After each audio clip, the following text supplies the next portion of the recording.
Welcome back to the Successful Contractor channel, and today we've got a special episode set up for you.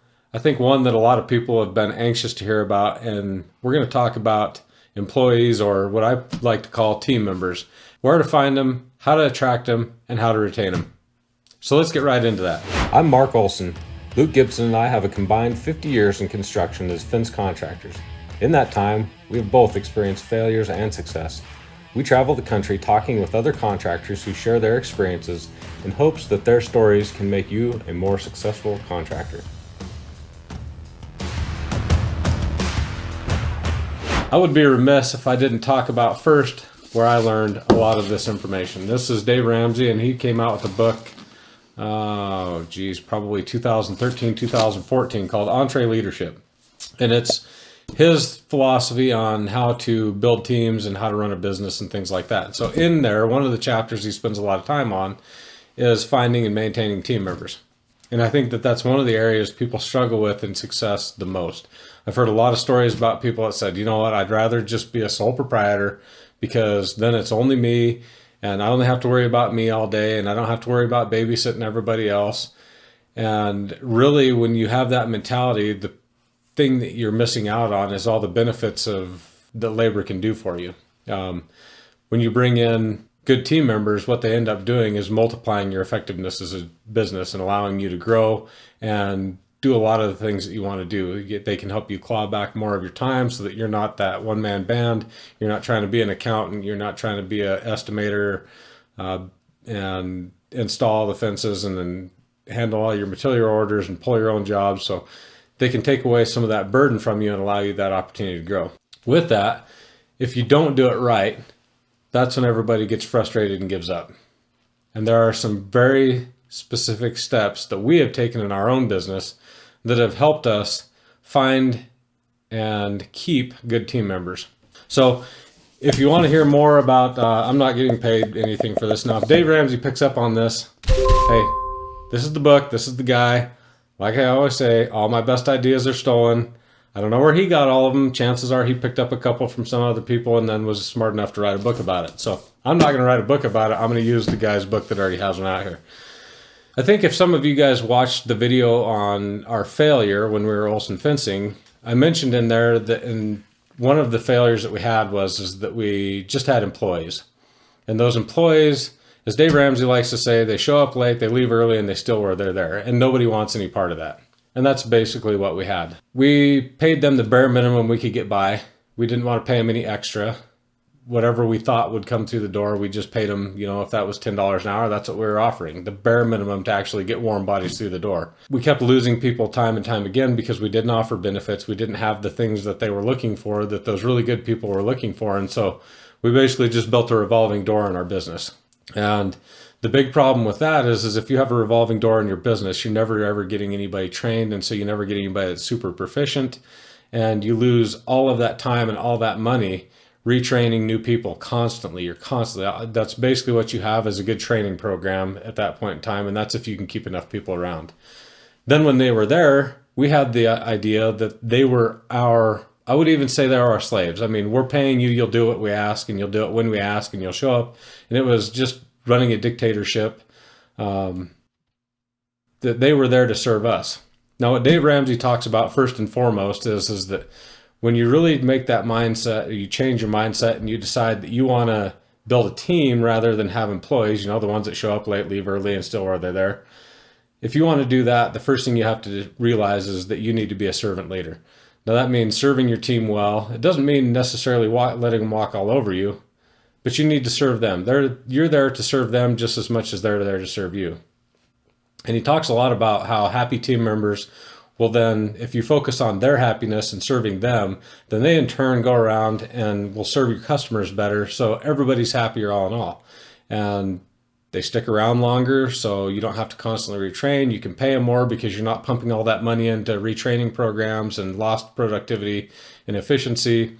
I think it was 2013 when we had that kind of switch, and I hadn't at that point in time read Dave Ramsey's book. I don't think it was out yet. It was shortly thereafter that his book came out. And so it was kind of just the right time, but we just weren't getting people in the door. We were trying to offer, like say, the minimum that we could get by and get people in the door. And that really wasn't working. And The reason that we wanted to do that is because we weren't bidding projects right. We didn't have the money built into our projects to be able to afford the type of quality labor that we really needed at that time. So I made the switch and decided that we were going to go from offering $14 an hour all the way up to 18. And that was a big jump. We'd already bid jobs and stuff like that.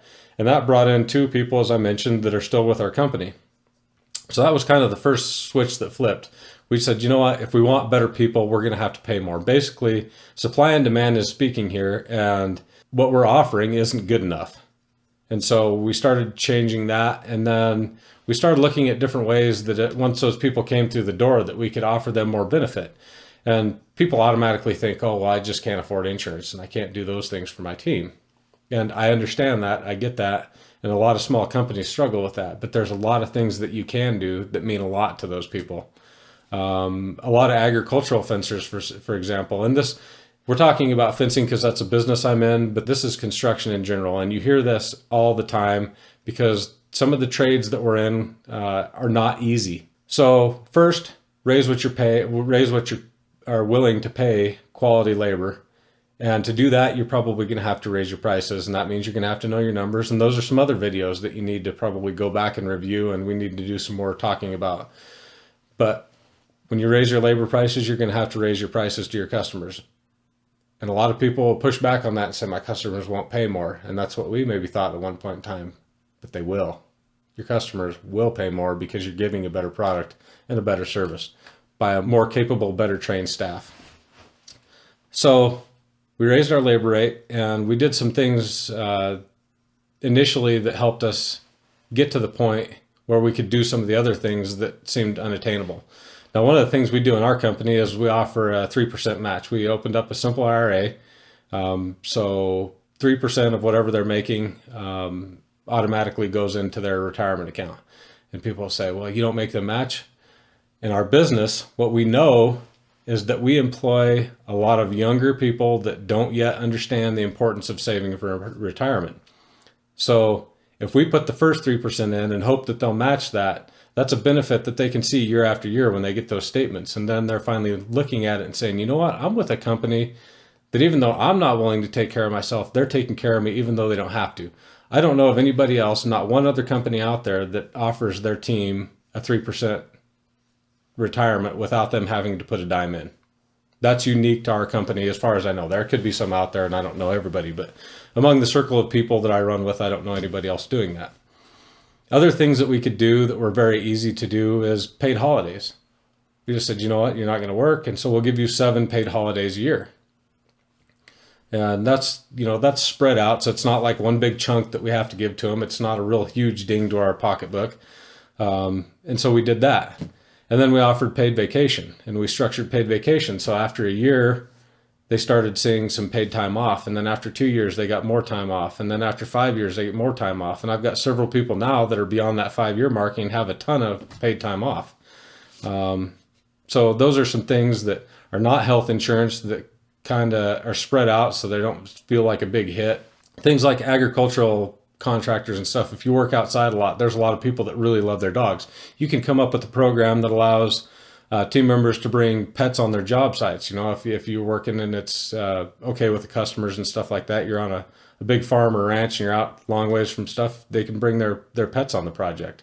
Some people really like that because they're really attached to their dogs, especially if they travel and do things of that nature. So think of some of those creative ways that you can add benefit to your team that maybe don't translate to some of the really high cost items like health insurance and stuff like that. Ultimately, what you're going to want to do if you're really taking care of your team is you're going to want to see them get insurance. And that is one of the best ways that we've found to keep a team member long term. We lost tons and tons of really good people in the beginning in the old company because we weren't willing to pay for health insurance, and we constantly had people come to us and say, I just need insurance. Now, Obamacare has changed some of that, but if you've got good, halfway decent or good quality insurance, people really still appreciate that, especially if you're kicking some in to help them and their family and stuff like that. And so that's something that we've gotten to a point where we can do that for our team. And I suggest that you do that. So those are some of the things that we do to attract them. Now, We have a culture in our company, and it's important for you to know the culture of your company. And every time that you go to hire, you need to figure out if that person actually fits your company culture. And that takes a little bit of time to fill that out. You can't just do a phone interview and say, okay, show up on Monday and bring your tools and let's go to work. One of the things Dave Ramsey talks a lot about is be slow to hire, but fast to fire. When you know somebody's not working out, don't keep that person around because they'll poison your culture, especially if they're a bad fit. We all make bad hires. Nobody's going to have a 100% track record. And we've certainly had errors in our company. But when those people aren't working out, we're not afraid to cut them loose. And just say, hey, this isn't working out. It doesn't mean it needs to be mean. It's not a mean-spirited discussion. It's just, hey, we don't feel like you're going to thrive here, and this isn't a good fit for you or us. And so by letting you go, it's probably going to be something that's better for the both of us. Don't be afraid to pay a little bit of unemployment or something like that in the case, because the cost long run of keeping that person around is going to far exceed the cost that it is to just let them go and find the right person to fit your team. I need a drink, just real quick.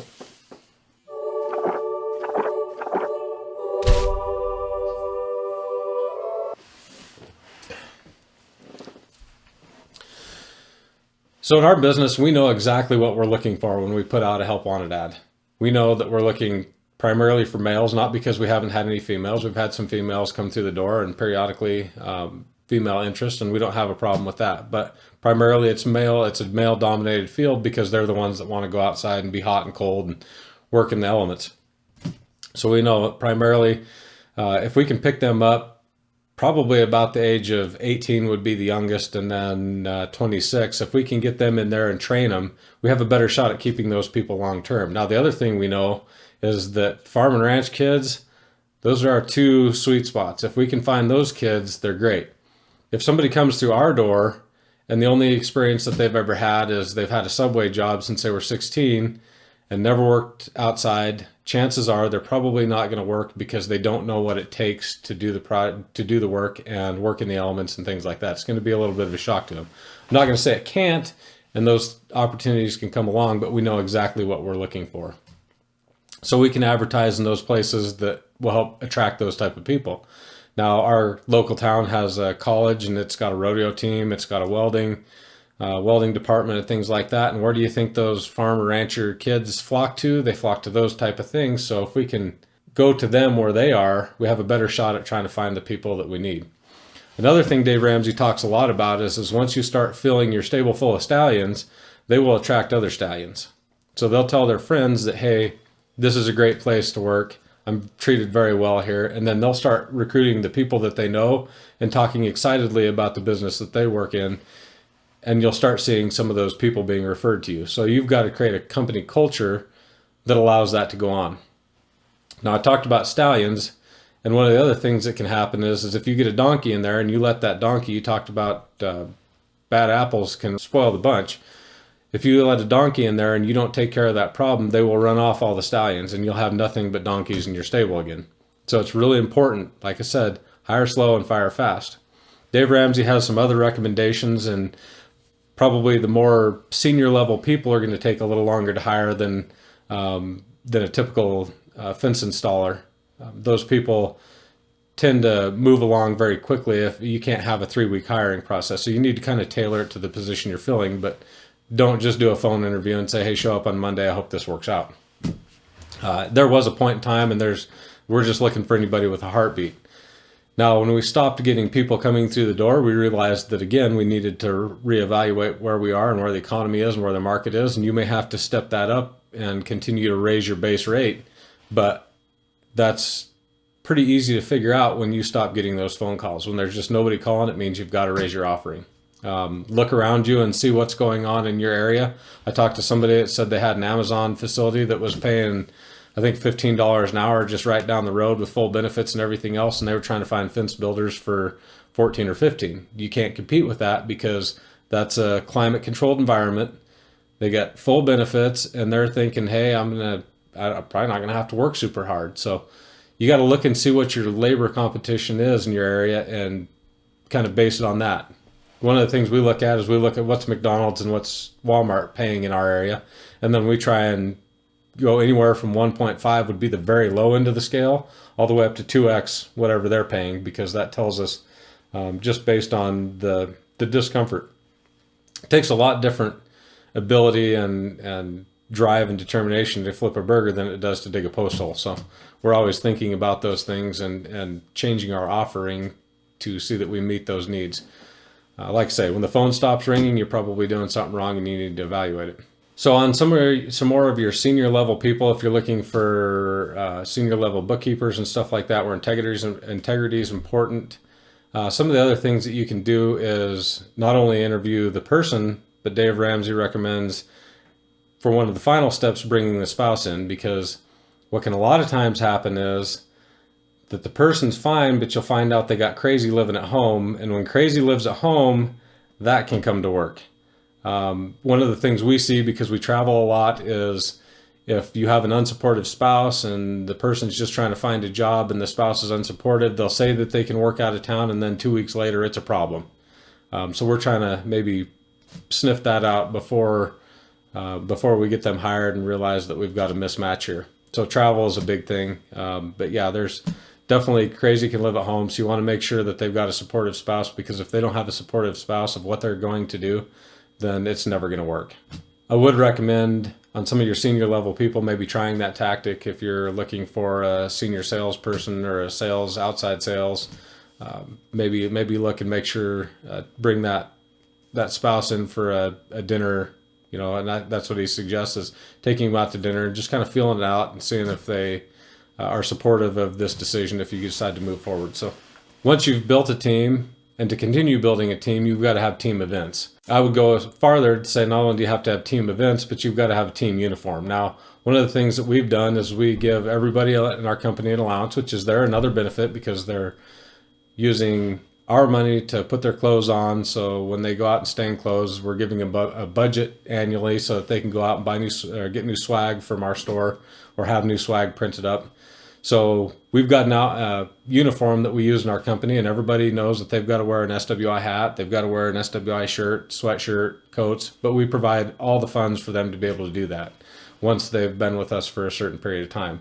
Initially, they get a couple shirts and they get a hat, so they can feel like they're a part of our team.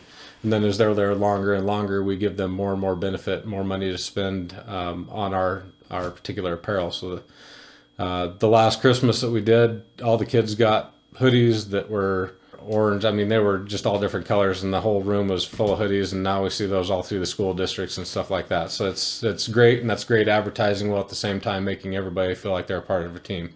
Funny story about that: once everybody put all the hoodies on, all these kids are running around at our Christmas party, and they're wearing their new hoodies and everything, and they're out there, and every one of them wanted to come up and tell me how hard they were working for us and that they were out doing jobs and stuff like that.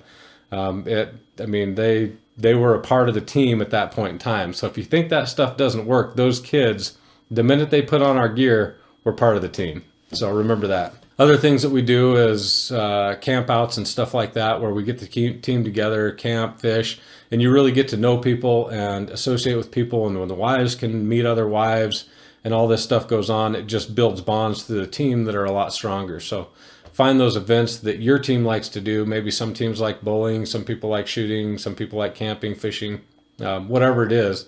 Find events that you can put on that are going to bring your team together and make them feel like one. So some other small things that you can do. Dave Ramsey, one of the things they do is everybody takes a personality test. I think it's called a DISC test, DISC test. So he really learns about his team well in advance of him hiring people, so that he can understand how they might need to be appreciated. Some people want to be appreciated through money. Some people want to be appreciated through compliments. Some people want to communicate in one way. Some people want to communicate in another. So the more you know about your team, and we've actually done this, we bought a bunch of DISC tests, like I said, DISC, personality tests. You give them to them, then they print them out a little deal, and it tells them how they like to be communicated with and some of their strong points and their weak points. So you're going to have your type A personalities and different people, and so you can find out whether or not that person might be suited for that job. So somebody, typically we think of accountants and things like that as people that want to be kind of tucked away in a corner, and they just want everybody to leave them alone, and they work best alone and things like that. So you can find out a lot about people like that, and then also find out how they like to receive their, how they like to be appreciated, because everybody might want to be appreciated in a different way. Knowing how to communicate that appreciation with your team and knowing what their strong suits might be can help you understand best placement for them. A prime example would be if you're trying to hire a salesperson and you find out through a disc test that they really don't like dealing with people, probably not the best position to put them in. That's probably a setup for failure. Typically a salesperson is going to be somebody that's high energy and loves to interact and is outgoing and maybe a little bit outspoken. I mean, they just love to be around people, and that's how they draw their energy. The accountant we're talking about that sits in the corner is probably not going to draw their energy from speaking with people. They're just like, leave me alone and go away. I do know that there's exceptions to every rule. So just because typical accountants don't like to be bothered and they want their numbers, doesn't mean all of them do. So a test like that can help you flesh all that stuff out, and that can be a great hiring tool. They don't cost a ton. I think maybe $60 a piece or something. That, along with things like we have a drug testing program in our company, and that also is good. We're not just going to let anybody come in. We don't want the problems that come with drug use. I really don't want the problems that come with alcohol use. I've been an alcoholic. I know what comes from that, and I know it's only a matter of time before somebody gets a DUI and doesn't show up for work. So we try and sniff all that stuff out before it becomes an issue. That doesn't mean we're always successful at that. And I did have story time. I did have one guy a couple of years ago, hired him on, and I get a call from my brother saying, yeah, we were loading up this morning, and this individual, I think he might be drunk. I said, he started off all right, but then he's just like, we're trying to load stuff and he's just falling all over the place. And I'm pretty sure he got drunker as time went on. So I'm like, oh, okay. And he said, well, now he's over in his truck. I just told him to go to his truck, and I think he's over there passed out in his truck. And so okay, I'll be there in a little bit. And I go over to the truck, and sure enough, I had to scream at him to get him to wake up, and my boys were there. And boy, he is stumbling all over. I don't know if he started drinking. This is at like 6 o'clock in the morning. I don't know if he started drinking at 4 or something like that. And so my boys are there with me because I had them at school was out, so it's summer, and they're with me. And so they're seeing all this, and which was a great learning experience for them. They're seeing all this, and I finally get him loaded up in the truck, and we drive all the way over to where he lived and trying to get him to his house, trying to figure out where he lived and do all that stuff. Get him to his house, and then he gets out of the truck and the gate's locked, and so he gets out of the truck and just stumbles and falls down and won't get back up and just absolutely wouldn't get up. And I was like, I am fed up with this. And so that's where, I mean, he's laying outside of his gate on basically what's like the highway right away. I mean, clear off, not like on the shoulder of the road, but what would still be on the right of way side of the fence right up by his gate. And I was disgusted that happened. So we can all miss those things. But needless to say, that person didn't have a job after that experience. I mean, showing up intoxicated to work is not something we will condone ever. I think I talked a little bit about in my story about drinking, and I can't tell you how much I detest that, having been an alcoholic or being an alcoholic, whatever you want to consider it. But here about a year ago, we had another issue like that where a bunch of people showed up in the morning and they had been out drinking all night and, kind of showing up late, and all three of them drove the pickup to the office and from the hotel that we were staying at. And everybody says, man, they just reek of alcohol. And the first thing I told the manager at that location is, I want you to get off the phone with me, and you're going to pack these people up, and you're going to go down and you're going to give them an alcohol test. And they were kind of floored. They didn't see that one coming at all. And turns out that all three of them, including the one that drove the truck, was still legally drunk. I mean, not just a little bit legally drunk, we're talking really drunk. And it was just because they decided to keep drinking until maybe 2 o'clock in the morning and then show up at 7. And those are the type of things that we have got to weed out. And all three of those people lost their job that day because they chose that. And that's just not a part of our company culture. And it sent a message that if you're going to go out and misbehave and that follows you to work, you can't be here, because I can't send you out to do projects if you're going to behave that way. I can't open myself up, and technically the driver was drunk. I can't have you driving around in one of our company trucks doing that type of thing. It's alcohol is one of those things I would highly caution anybody that's watching this to sniff out. You know, we want to, and we've told people that we would get them help, and we told at least two of the individuals that if they would go through a program and then come back, we would consider rehiring them if they'd have been through a program. But none of them wanted to do that. So things like that. Other things that Dave Ramsey talks about, and it kind of this is a great segue into the next thing, is he talks about knowing your team, knowing what's going on in their lives. And so if you can help them, you might find out that somebody's performance is maybe not up to par, but then if you really know them, you might find out that they've got a sick child at home or something like that that's really been weighing on them. And if you can give them a little grace and maybe offer them a bonus day off just to take care of that, try and do some of those small things, that goes a long ways for your team. And I like to think that at SWI, our company, we really try and look for those opportunities to help people out. I can think of numerous occasions. I won't get into any details on those, but where we've really tried to help those team out, and that just shows them that we care, we know what's going on, and I know everyone individually. As the company grows, there's people that I don't know personally, but those managers, and we expect those managers in those other locations to know those people and know what they need and be looking for those opportunities to serve our team well. A little bit of grace goes a long way. Sometimes we get too critical and we're too fast to criticize people and punish people for things, but sometimes if we really look at the problem, sometimes it was us and a bad communication. So especially when we're training new people, we like to give them grace and leeway and let them make some mistakes and understand that mistakes are going to be a part of it. And as long as we're moving forward and those things are changing, we're trying not to be too hard on people for that. We can't just beat people up over every silly little thing. Now, if it's a reoccurring situation, then there may be some repercussions for that. But we really try and give people an opportunity to correct their behavior, meaning that we're not just going to fire them because they made a bad mistake. I've had people run over electrical boxes that cost us $3,000 to fix, and we didn't, we just said, you've got to be a lot more careful when you're operating a skid steer, and we have use that as a training moment. So those things will happen, and how you deal with those means a lot. I'm much more likely to be mad at somebody for causing damage to a vehicle or something like that if they don't tell me than if they do. If they do, it's like, it's one of those things. We're in business. We expect things or accidents are going to happen. We try to minimize those as much as we can, but screaming, yelling at that person at the top of their young and berating them in front of everybody else is probably not going to solve the problem. I do like to joke. Those of you that know me might know that. So chances are you're going to get you're going to get a ribbon over some stuff. Maybe that's, I guess, if you would call it a love language, maybe that's a love language around our place. If you mess up, we're definitely going to give you a hard time about it, but it's all in good nature, not to haze anybody. And that's just part of our culture. It may not work in everybody's culture, but in our culture, it's just what it is. Once you've made a mistake, everybody's going to give you a hard time about it, and then that's just how we move on. So would never let that get carried away so that people feel belittled or berated. Just small things, like people really like to be, if there's a problem with their performance or anything like that, they don't want that to be brought up in front of other people. You take them aside and let them know that that's private to you and them, and give them an opportunity to correct that, rather than just screaming and yelling at them.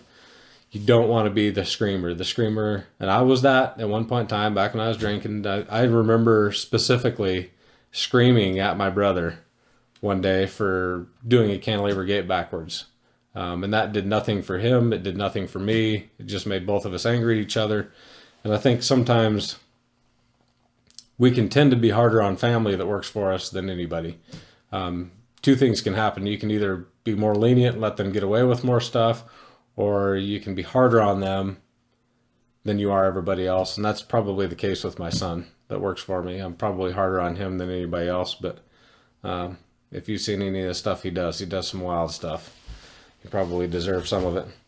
So if you're going to hire family, make sure you have proper boundaries. We have Alan and myself are the owners of our company, and then our younger brother Dan works with us, and he knows that when he comes to work, the family hat comes off, and we're going to put our work hat on, and I'm going to treat him the same as I would treat any other person in his position. He's not going to get better treatment, and he's not going to get worse treatment. So when you do go to hire family or you work with family, make sure you have those boundaries clearly drawn and that everybody understands what happens at home stays at home, and you've got to kind of put on a different hat. So, oh my gosh, talking is driving me out.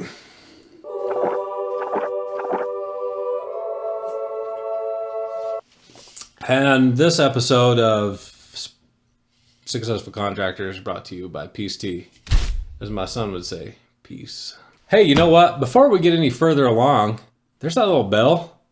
You could certainly hit that bell, and that would notify you every time we upload a new video.